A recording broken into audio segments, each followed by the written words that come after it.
Alright, me again. Today I'm going to talk to you about questions I get asked about driving. Now, I get asked obviously a lot of questions about how I learned to drive, how I drive with a joystick, how it feels driving with a joystick. So I'm going to try and get rid of some of them myths and tell you exactly how I learned to drive and how I got to being a full qualified driver. So I learned to drive with a driving school called British School of Motoring. I was offered them through the Motability Scheme, as I said in my previous video about driving, which I'll put a link to up there, or there, or there. I haven't decided yet, but there'll be a link to it. So if you haven't seen my previous video about driving, then go and watch it. But yeah, I was taught to drive by a driving instructor from the British School of Motoring. My driving instructor was obviously a specialist driving instructor who taught people to learn to drive in many different sort of adaptations, including like a ball on a steering wheel, like brakes, hand brakes instead of feet brakes, all sorts of different things. So he was quite experienced in what he taught me. And as well as this, I was also taken out by friends and family to do sort of in between driving, just so I could keep my practice up. Because the one thing that I was always taught was always practice driving, because you know it's easy to lose it. So yeah, I was always taught to practice driving.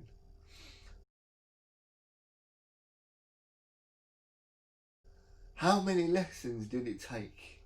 Well, I can tell you now, it cost me over 50 lessons to learn to drive, because I had my free ones that I got from Motability, and then once I ran out of them, I had to pay for driving lessons myself, which around the time was about £32 an hour. So it wasn't too bad, but yeah, it was well over 50 lessons that I had to have.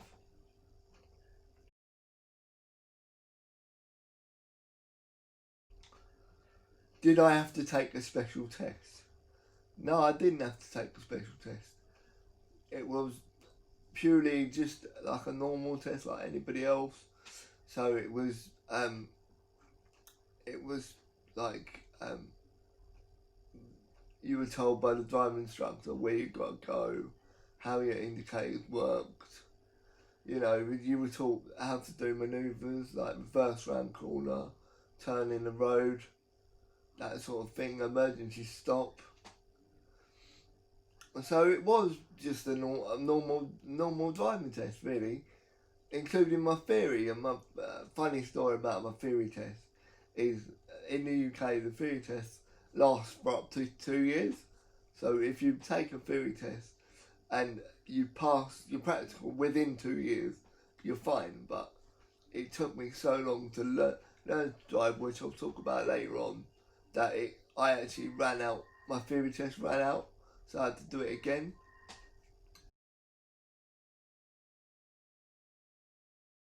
How long did it take for me to learn? It was over about 2.5 years it took me to learn, because like I said previously, I had to retake my theory test twice, which I passed on both occasions first time. And how many tests did it take? Well, it took me 9 tests to pass my driving test, because as you can imagine, with only use of one hand, my car is very like wobbly. So, and unlike having a steering wheel, I can't just correct that with my other hand. So I used to sort of not dangerously wobble, but I used to wobble slightly, particularly to the right. So they were worried about that. So that's why it took me so many chances to pass my test. It took me 9 attempts in the end, and obviously there was so many different adaptations. I had to go back to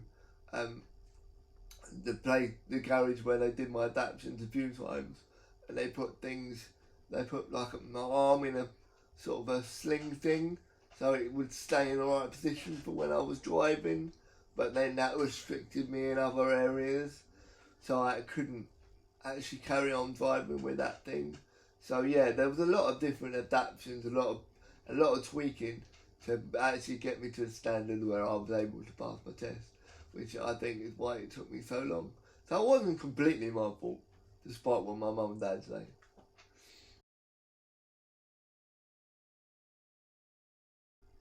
Does driving with a joystick scare me? Not really. You know, I know no different. As you can tell, I drive my wheelchair with a joystick all the time.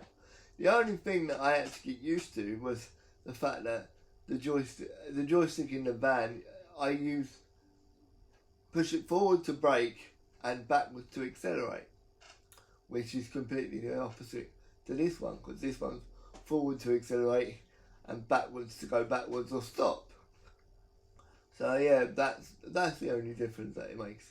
And I was told a reason why it is forwards to brake and backwards to accelerate on the joystick in the van is because if somebody hits you from behind, then if the joystick was a push forward joystick to accelerate, then you would just accelerate into the person in front of you, which would cause even more of an accident.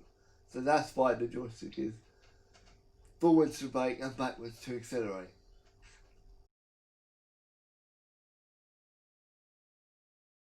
Is it difficult to park such a big van? Yeah, it is, if I'm honest. Still not very good at it, even though I use the disabled bays in like Tesco's and other supermarkets and car parks. I'm always on the lines or over the lines or whatever, and my personal assistant always says it looks like I've abandoned the car.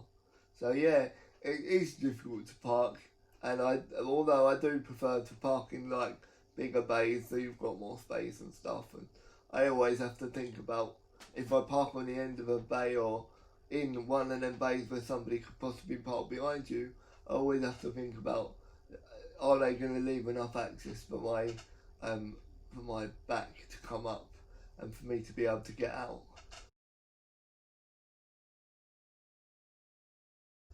How long did it take to get the adaptations right? As I said in previous questions, it took ages to get the adaptations right exactly for it to be perfect for when I'm driving. And of course, technology changes so much, so frequently that I'm always going back to the garage and having different things updated, like the computer and the joystick and things like that. So it's always going to be a learning curve with me driving because you know there's so much many adaptations and so many things do go wrong on it when they do go wrong, and obviously when one little thing goes wrong you can't use it. So yeah, it takes a long while to get used to the adaptations. It also takes a long while to get the exact adaptations right for my needs and my abilities, because obviously every disability is unique and I'm unique, and my driving positioning and my driving technique is different to somebody else's who might be disabled. So yeah, it takes a long while, and yeah, like I said, it changes all the time.